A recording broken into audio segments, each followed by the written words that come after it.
It's my special little tool right here.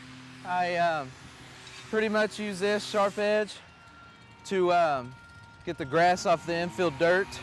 Seems to grow there a little bit more often than most.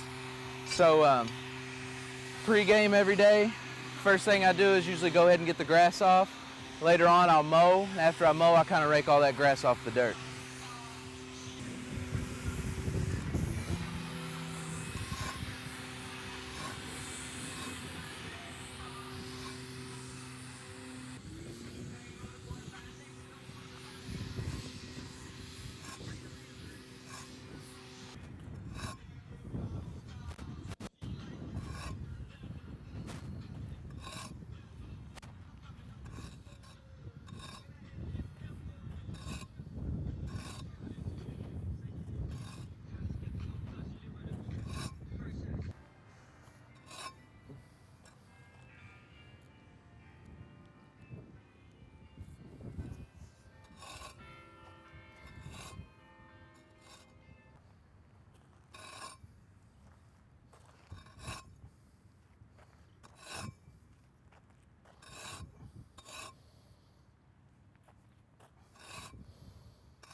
Pretty much for the plate in the infield, it's to kind of compact the turface with the clay before we put more turface on. So what it does is just makes it hard, compacts it so hopefully players wear when they spin in the box hitting, when catchers throw, do things like that. Hopefully it'll stay a little bit better.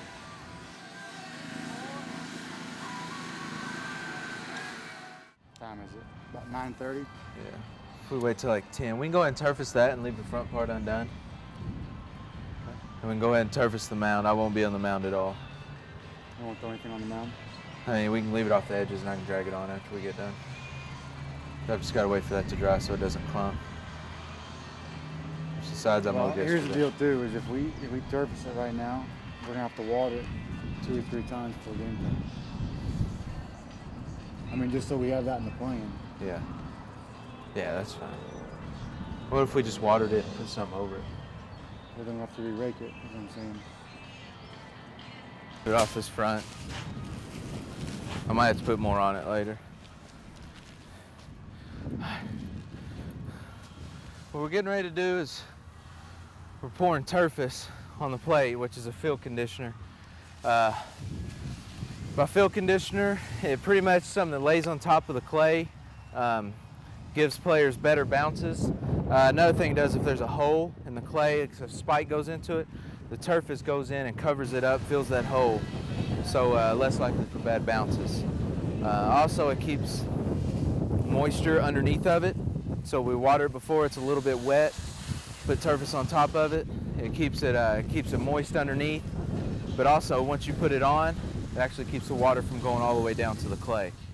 He's the first one. He's the first one I look to if we get a bad hop out there. But no, it's all. I know it's not his fault. But I like to give him a hard time. We usually do this a couple times a day, because we all know umpires aren't real sharp. So make it as wide as possible for them. Hopefully they'll call a little bit for us. But we'll paint it now.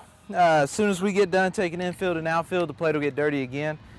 So pre-game activities, I guess you could call them, before the game. We'll have a couple other guys working on the plate. He'll do the exact same thing, just take it, put a little template over it so the paint doesn't get everywhere, and just make it nice and white. Makes it look a little bit better, and it also helps out the umpire a little bit.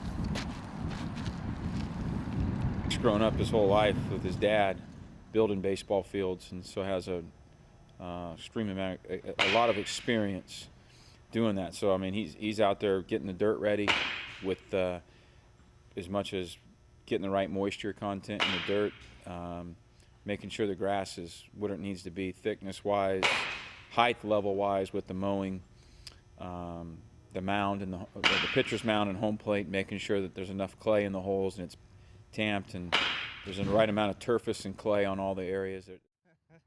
Yeah. Mowing the grass, I guess, has always been a thing of mine. Other than my dad and my brother's regular jobs, they have a lawn mowing business too. So I kind of got started at an early age. So Coach Fenwick gave me the go-ahead last year to mow the grass, and loved it so much I come out here and just mow it every single day, sometimes twice a day. It gives me a time to a little bit release, think about some things, just get away from everyone. So this is my first time doing it this year. Yeah, it's actually pretty simple. The light lines means I'm going with it, so I'm going this way to make the light lines. To make the dark lines, you're going against it, so I'm coming towards me. The new grounds guy decided they wanted to take it over, so I haven't had the freedom, and now the guy that mows the infield for us is on vacation, so I might not give it back. I might just have the mower from him every day and just keep mowing.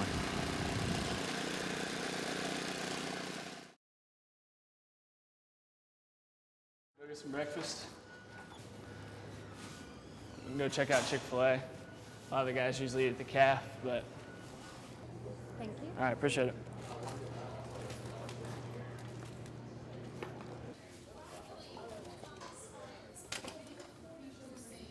I do. I just have to.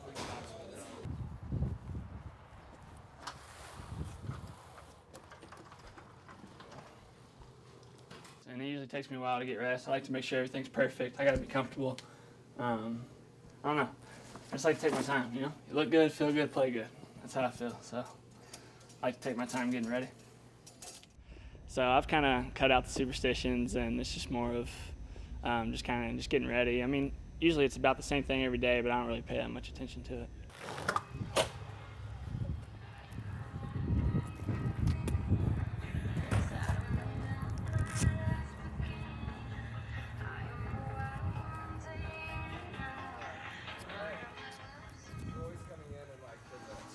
Are they really? Yeah.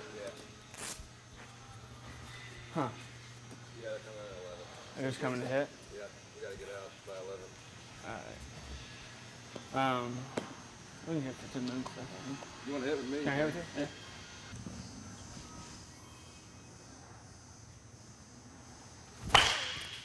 How's it not ready? Just walked in and said it's not fun unless you have to clean it up. Who said that? Jake. Really?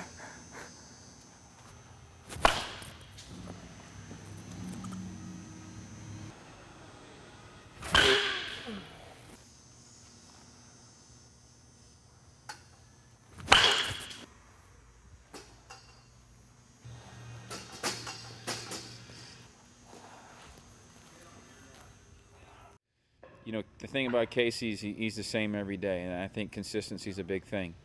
You know, there's been times where he's not swung the bat real good, but he doesn't get down. He just goes out and he plays tremendous defense. And I think he's really showed the maturity of a senior this year.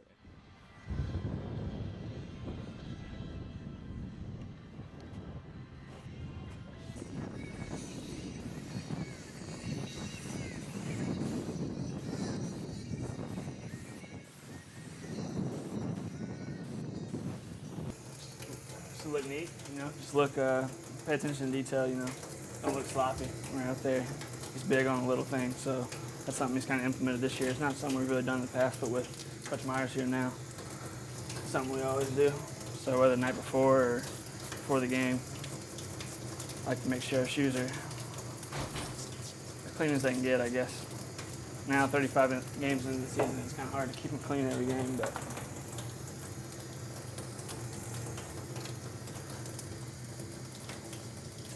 we got a lot of these littler rules, you know, that have been kind of forced on us this year.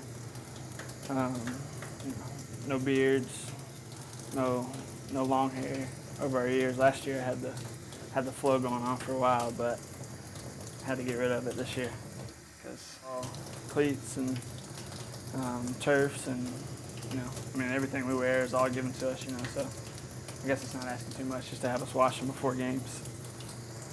Just part of it.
He works hard, man. He's out here all times of the day, all through the night. He's telling me, I come in on a regular day and he'll be talking about how he's at the field at 11 o'clock at night trying to get the field right and asking us infielders, how the dirt is and how the grass is, and that's something he really works hard at. And he was a player here. He knows how it is to play. He knows how important that is, playing on a surface that you feel comfortable with. So he really he gets after it.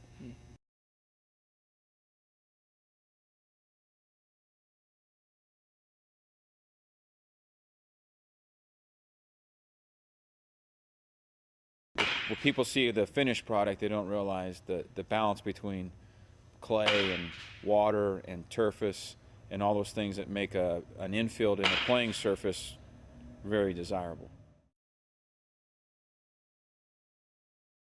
I don't know why, but every so often my hips just had hip problems, so they get out of place a little bit. And Cindy's I always got to go see her, and she pops them back in for me or does whatever she does, but it makes me feel better. After 4 years, I thought I'd still be feeling like I was a freshman again, but that's not the case, man. I get old. I feel like I've been here for 10 years. About 1 o'clock, we will have 3 student managers show up to help us finish field preparations, and that'll include them setting up for early batting practice. If you did that, I would love that. I don't think you do that.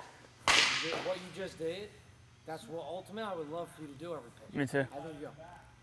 Now, because you think this creates more power and you swing harder. When you do this, I probably showed 20 swings on video, hits, when you just go here to there, you crush everything. Right? Good. Strike stride, basically. What do you do? Right, yeah. Now, get in your normal stance. Right? That's normally where you're at. Mm-hmm. Okay? I want you to 2 strike stride with everything. Okay. Okay? It's not. I promise you, will not take any power. Yeah, I got you. A little too early. Yeah. It doesn't have to be early stride. It can be a short stride.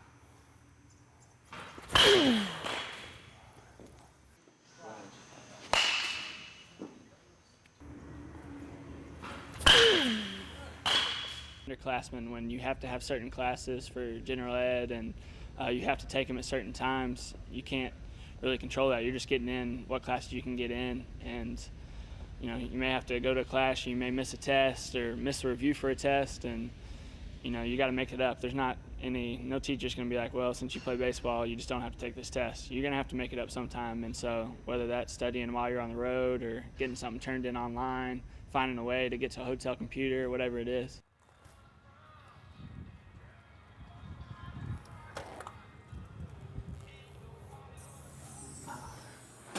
He hit the double down the line yesterday. But he's like, he walked out of his room and I was like, holy yeah, I know. I didn't realize how tall he was. I've been proud of our program. Over the last 3 semesters, we've had a GPA of over 3.0 as a team. So not only are these guys committing themselves the 20 hours with us and individual time of their own here and in the weight room and study hall, but they're also finding a way outside of baseball to be highly successful in the other part of their responsibility, and that's getting an education.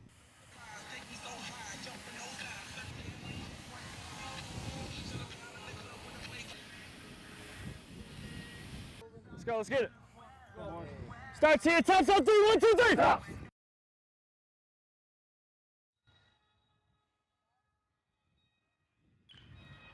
How about miss?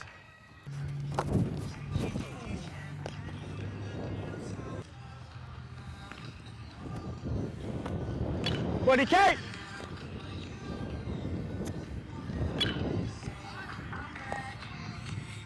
Well, how'd you?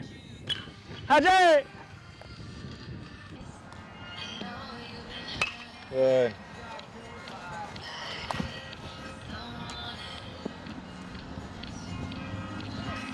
Round, Seth.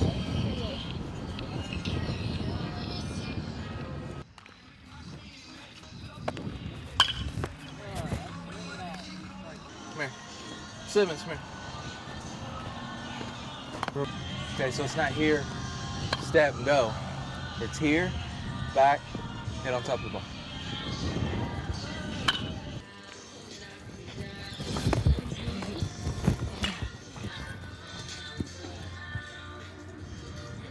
It's my first time doing it since last year. They cut me off of it, told me I wasn't qualified. So I hid the mower. They're not gonna find it ever again. So. I mean, I like the idea. Random's not so comfortable. Not comfortable? I don't know what, just like something about high socks. Yeah. I mean, I don't care. I love wearing them. As long as I look big, half big league, you know? I think you look big league, bro. All right, hit and run.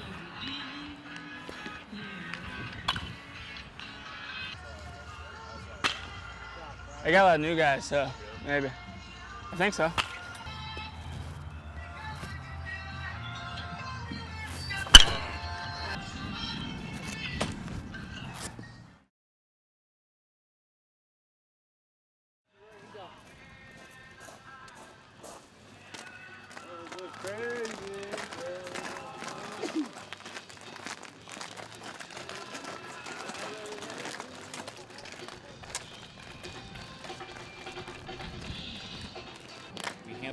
We handle so much adversity in this game. Baseball is a game of failure, and nowhere else in life will they have this much failure on a day-to-day basis. So when they can learn accountability and responsibility within this, I think they can apply that when they leave here and graduate and go on with their lives and be successful.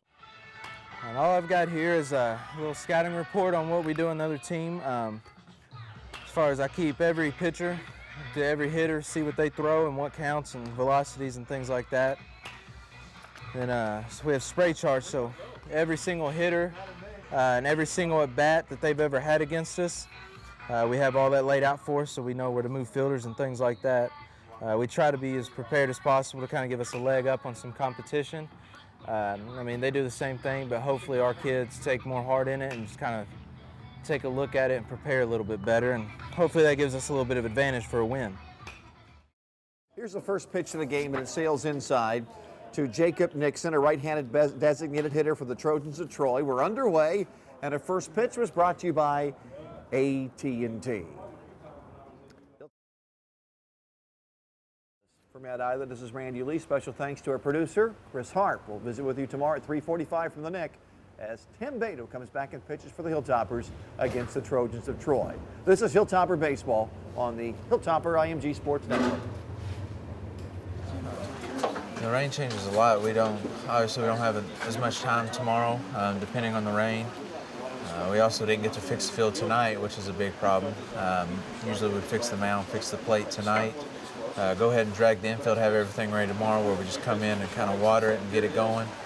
So this is going to pose some problems for us, but you know, batting practice might have to be inside tomorrow. It all just depends on what time this mess is going to stop. I think it's mostly for the fans, getting the fans to where they have something they can come in and see a good atmosphere, a nice clean field. Not to mention, I mean, I've been around baseball all my life. I've worked on baseball fields all my life. So that's something that's kind of grown on me, and there's nothing else I would really rather do.